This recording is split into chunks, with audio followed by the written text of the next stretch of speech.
What is up, YouTube? And today we're going to be talking about how to progress as a beginner or new player throughout Etheria Restart efficiently, quickly, and pretty easily. So, this game is very fun. I definitely recommend it if you guys haven't started already. It's been out for about 2 days now. This is the second day.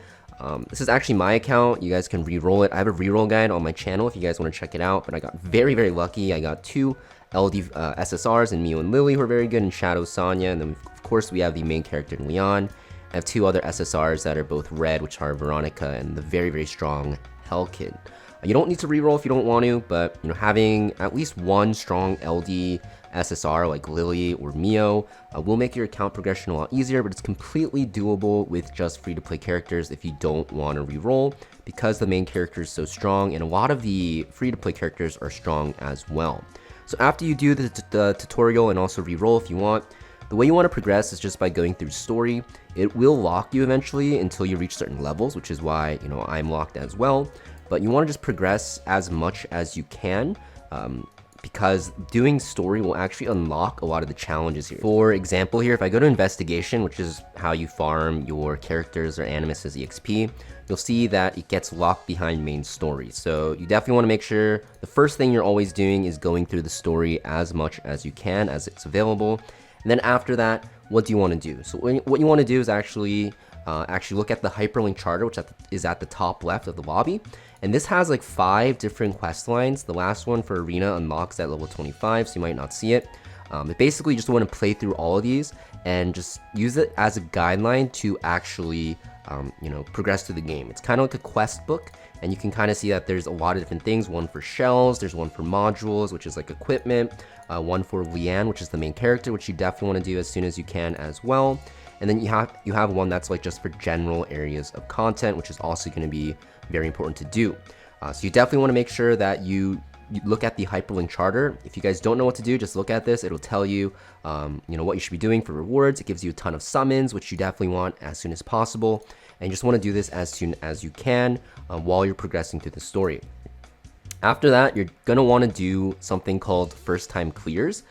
So in this game, there's like Grim Pursuit, there's Threshold, right? It tells you at the bottom what they do. So they give you shells, modules, and stuff like that, Animus XP from investigation, and so forth. The top 4 ones, you want to make sure that you're doing the first clear challenges. So you'll see that for the first time you clear something, you get extra mats. This is something you really want to do on everything you can. Some of them you might not be able to do, especially like you can see for me, for the blue GP outpost. I'm kind of stuck here. I actually haven't tried it in a while because blue bosses and areas of content are actually pretty hard, because you're going to be investing heavily into your Lian for Hyperlink Charter, and she's red, so she gets countered by the element blue, which is odd. So you want to make sure that you do as much as you can. You will be able to do them all eventually. Just do as much as you can, like I mentioned, and get all your first time rewards. A lot of people actually also try to focus on these achievements, which do give you rewards as well. It looks like a quest book, kind of like Hyperlink Charter, but this is way less important. Don't focus on these guys. You will just complete them naturally, and yeah, you'll just get these rewards just by playing the game without even putting a second thought into it. But yeah, it's pretty easy to progress. The only stages you will struggle with are ones with primarily blue characters, like I mentioned. So for example, a lot of people, if you have been looking at guides, or say Doki Doki, one of the best modules drop here, which is going to be for speed, Swift Rush, and speed is the name of the game right now. It's like the best set by far on a lot of characters, but it's blue, right? So you're going to struggle probably progressing through these. You can see like my stars are pretty terrible, right? I'm like 2-starring, 1-starring the hard ones, but the other one, Terramaton, which you're probably farming, it's a lot easier. You can 3-star like these pretty easily because it's of the green element, so you can actually bring Lian and carry. So you're going to struggle with the blue stages. It's normal. Don't worry about it.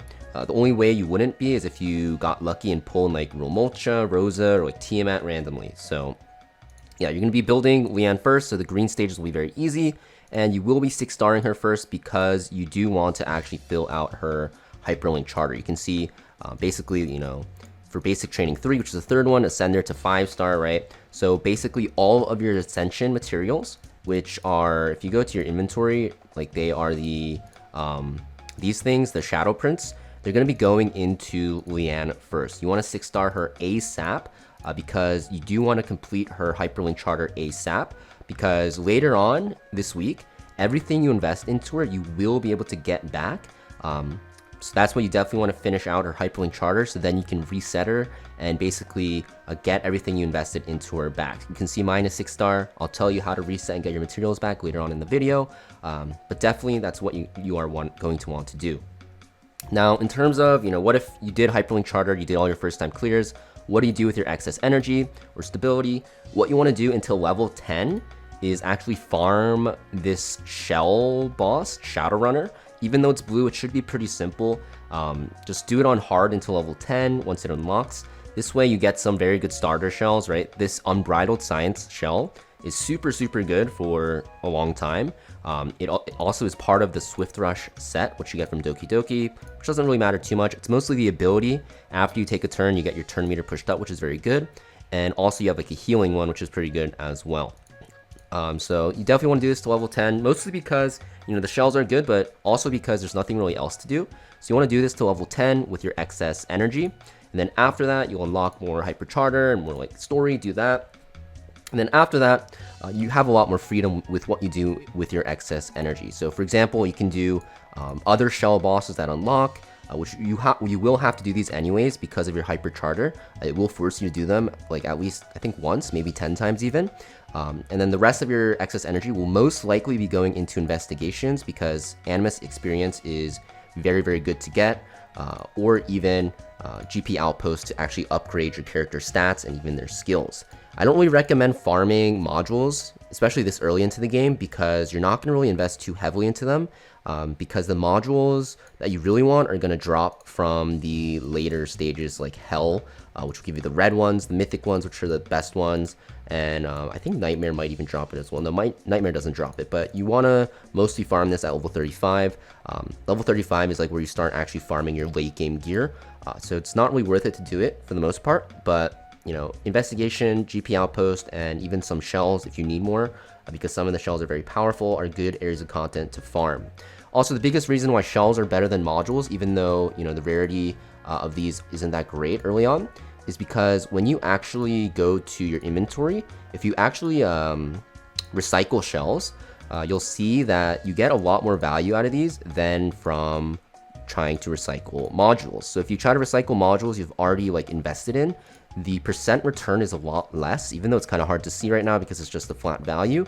You get 70% of the value from recycling shells that you invested into it, and you get 40% back on modules. So it's way better to invest more in shells than modules.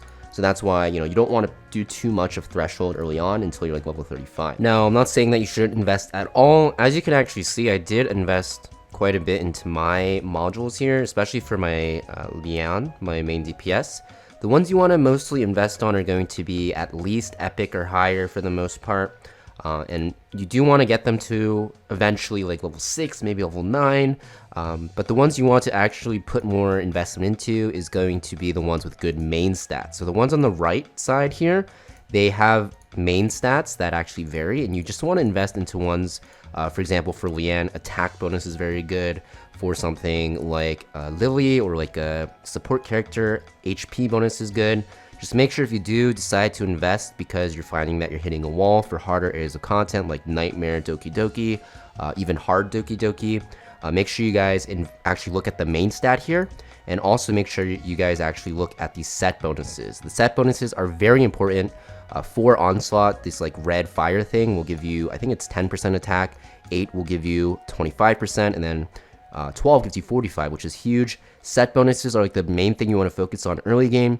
Then as you get to level 20, then you want to start adding in some good main stats on your characters because it actually adds up very quickly. Also, you're going to notice that your shells here, which I want to talk about very quickly, will also have this matrix or set effect. So you definitely want to make sure that you choose the right shells. Even though it's the same exact one, the set can be different. So you want to make sure that you're looking at this. And they also have this passive effect, which the game will actually take you through Hyperlink Charter. You do want to actually try to get some good ones. Effect accuracy on Lian is pretty useless because she doesn't have debuffs, but the health is okay. Probably want to swap this out for some damage later on, but you're going to see that there's a ton of different shell effects, and some of them are very good actually. So you want to make sure that you take this to your advantage and actually upgrade your shells and your modules as you see fit, right? I'm not saying you shouldn't upgrade them.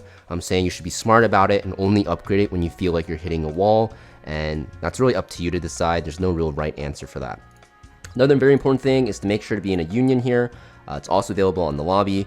You want to be here because you get this check-in reward, which is very good. You also can do the Anchor Recon, which is kind of like a guild or union world boss, and this gives you really good stuff as well, which you want to do. Also, Guild Wars will be unlocked with United Front later on. You also have the Union Shop, which can give you a ton of good stuff. You get some summons if you really want. You can get some lattices, which is used to upgrade your skills, or shadow prints like I mentioned. So you definitely want to make sure you're in a union. Another thing you want to do is in challenges here, if you scroll down to like the second and third row, you'll see that there's other things you can do. First things first, you want to make sure you're doing anti-sync echoes as much as you can. This will give you gear, this will give you summons. It's like a one-time thing that doesn't cost you energy. So it's very good to do. Just go as far as you can. You have a lot of time to do this. It's pretty much unlimited actually, so you just do it when you can. It's a side challenge like it says. You also want to make sure you're doing this cubic game every day. This will give you extra materials as well. And also you want to make sure you're doing this shell story. So shell story is an event that ends in 5 days, but this gives you a ton of crystals, a ton of summons and stuff like that. So you really want to make sure you do this. You also have the store, and you really want to buy this red shadow print when you can. Shadow prints are very, very good early on. It'll awaken your characters and start them up. So you really want to make sure you do those as well. While you're doing everything, also just make sure you're kind of checking your menu here. You see like dots here, especially for like events or like 7-day commission, Hyperlink Charter, quest, achievement or pass. Just click it. There's going to be something you can actually loot from it. For example, for me, I guess I just hit level 25 and I didn't claim this, so I get a free shadow print. Just make sure you're claiming these before they expire. Some of the events that are available don't actually last forever, so you want to claim them when you can. Another thing that a lot of people actually make a mistake on is they spend their crystals that they have on summons. So you don't want to do this. So if you go to summon here, it's very tempting to just start spending all your crystals on summons. You do not want to send a single crystal on summons here, and that's because you get a ton of summons just by playing the game. You literally get like 300 plus from the first week. So what you want to do instead is use your crystals every day and max out your stamina exchange here. If you guys haven't done it already, please make sure you do it, and that's because this will allow you to play the game a lot more. You get 1,000 more energy a day just by maxing it out, and that means you get 1,000 more EXP a day, and that means you level up a lot faster. And what that means is you can unlock like Nightmare or even Hell Doki Doki, I guess, for level 35, right? As soon as you can. You can start farming your endgame gear as soon as you can. Also, you want to do this because, like I mentioned, you really want to fill out Lian's Hyperlink Charter ASAP. The other ones, yes, you want to do fast as well, but Lian's is very, very important to do very fast as well. And the reason why you want to do that is because if you go to event here and we scroll down, you see Animus Reconfigure, you can actually reconfigure up to 5 Animuses this week for the first week of the game release. So if I press Lian, you can see everything I invested into her, I get back. So that's what I was talking about. The first one you do is free. The other ones will cost you some crystals. But the reason why you want to do this is because Lian isn't like the best late game character. She's pretty good early game, but nothing like super like amazing. But you still want to like complete this because this Hyperlink Charter gives you a ton of rewards. So the idea is you want to rush through this as soon as you can before the week's over, and then you want to actually refund her with Animus Reconfigure. That way you can actually get a ton of your rewards back. If you're new to if you are playing the game at a later time and this isn't available, it's not a big deal. Like Lian is still very good. You can use her in Teramaton, which is a very good threshold to farm for attack gear and stuff like that, and healing gear. Not as good as Doki Doki, but still very good. So even if you can't do it because you started later, it's fine. She's still very good. But for like day one players that are trying to rush to the end game and get there as soon as possible, it's more efficient to actually return her. Now, while you're playing the game, like I said, you'll get a ton of summons. You want to be summoning on the permanent summon banner. Similar to how you did the reroll. Freya, very good character, but not really worth going for, to be honest, because if you look at Freya's banner, you actually cannot get LD SSRs, which is the light dark ones, but from permanent summon, you can. And that's very important. This is how I got all of my LD SSRs. I only rerolled for one, and I got Lily. And then I actually got Shadow, Sonya, and Mio just by summoning on the permanent banner. So you really want to make sure you do it. The rates in this game are pretty decent, and you also get a chance of getting other SSRs that are pretty good as well. None of these like SSRs are bad per se. They're all pretty decent at the very least. So just summoning on the permanent summon is very, very good because you just can expand your roster as much as you can. So it's very important. And there's a pity on this as well. It's every 80 pulls you get a SSR guaranteed. So it's very nice. You just get a ton of SSRs just by playing the game because the game just throws at you a ton of summons just by playing and doing all these quests. Afterwards, once you get to like level 25-ish, that's when you want to actually use your targeted summon. So a lot of people start off with this or do it too early. You want to hold off on this as long as you can because you can only use this once. And basically what this is you can choose any of the SSRs that are not light or dark, obviously, and then you can just summon for them in 40 pulls. And the pity is 40, so you get them very quickly. You want to do this at like level 25-ish. Just because that's when the game starts getting pretty difficult in terms of thresholds. For example, Doki Doki is like I mentioned earlier, it's like a blue area of content, very hard, especially because you're investing heavily into Lian early. So for me, I'm gonna actually probably summon for Vilmocha, who is one of the best Doki Doki DPSs in the game, if not the best, which you can see is what I chose already. And I'd say like 90% of the player base is probably going to do the same at around like level 25. So it's way better to hold off. And of course, if you already pulled her, then you have a lot more freedom to choose what you want. You can go like Hell Kid for Teramaton, and also because he's just really, really strong, you can go Kloss as a support for Doki Doki as well. The only thing you don't want to summon for is Ling Lo, because you get her for free after 7 days. If I look here, 7-day check-in, I believe. It's not the 7-day check-in, 7-day commission. You will get Ling Lo for free after 7 days. You just have to do these quests. So besides Ling Lo, most likely you can go for Momocha. If you already pulled for her randomly from the permanent banner, then you can actually pull for whatever you want to fill out your team roster, which is now what we're going to talk about, your team roster, right? So what if you're not like me and you didn't pull like these OP as characters and didn't get lucky? Well, lucky for you, free-to-play characters are still very, very strong. So what you want to do is areas of content in this game that you're playing through, it's either 4-man or 5-man for the most part. So what you want is 4 well-built characters and then an extra like okay-built one for the 5-man stages, like Anasync Echoes and like the module threshold stages as well. If you're free to play, of course, you definitely want to use Lian anyways because you're building her. Then what you want with her for the most part is like a second DPS. A good option is Gray. He is a damage dealer, but he also has a crit buff and he has defense down, which is very good. It'll make your Lian do even more damage. Then you're going to want to support. The premier one that a lot of people rerolled for is Lily, but if you don't have her, you can use something like Chiaki the Echo if you pulled for her. She's very good. You can even use, regular Chiaki. You can even use like Diana. There's a lot of SR characters that are very good. You just don't want to like stack buffs or debuffs for the most part, but even if you do, it's okay. You just want a character that can, provide for your team. Even Kazuya the Reverie is very good with her CC and attack down. And then after that, what you want is going to be either a healer or another support to round out your 4-man composition. And Dorothy is a very solid option until you get Ling Lo. If you pulled Sonya, the regular Sonya, the green one, which is an SR, you can use her instead. But for the most part, you're just going to want a DPS, a second like DPS that's kind of like a debuffing DPS, and then either 2 supports or 1 support and a healer. And then, of course, for 5-man stages, right, you can, just add another support or add another DPS, up to you. Very good free-to-play comp would be something like Lian, Gray here, Dorothy, or Sonya, Chiaki the Echo, and then something like Marvel if you have him, Dinah, or whatever, like SR that you got from the reroll is fine as well. Yeah, that's pretty much it for the most part. Also, the sample team comp I gave you, you can also slot in SSRs you pull on the regular banner, the permanent banner, as you actually get them, depending on their role. For example, if you get like a Lily, you can place her in instead of like a Chiaki. Once you get Ling Lo, you can replace Sonya or Dorothy with her. You kind of get what I'm saying, right? Just upgrade your roles with characters of that same role with just like better Animus or characters, right?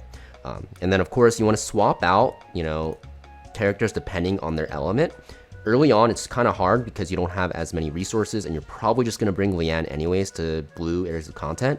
But some supports you can swap out, right? Hell Kid is a very good support that I actually run in my main squad. But if I'm playing in like Doki Doki, Usually I end up swapping him out for another support like Valerian. And that's why you kind of want like this 5-man roster here, right? You can see these 5 characters I have on like modules with like decent shells as well. And that's because this is like the main 5-man roster that I use. But yeah, that's pretty much it for this beginner progression guide. I think I covered everything that I could. Just to summarize, right? Just make sure you get your story, you know, do Hyperlink Charter, rush through and get Lian's done as soon as you can so you could refund her before the end of the first week. Make sure you do all your first time clears. And then after that, you know, just focus on, you know, spending your excess energy on stages to actually help you. If you need more EXP to level up your characters, like I do right now, you can do investigation and start leveling your characters and get them to max level. So now I have a max level Lian, which is fine because I'll refund her later. And then, you know, other energy you can use on other stuff, right? If you need more power but you don't need EXP, you can even farm for like these imprints from GP Outposts to get, you know, more stats from these as well. But yeah, pretty much it for this video. You have a lot more freedom after level 10 in what you want to farm. But yeah, just make sure you're using all of your refreshes with crystals every day because it's very important to get a high level as soon as you can. But thanks for watching, guys. I know this video got a little long, but I just wanted to talk about everything. I've been playing this game a lot, so I kind of know what I'm talking about now, I think. But yeah, thanks for watching, guys. Make sure you guys hit that like and subscribe button, and I'll see you guys next video.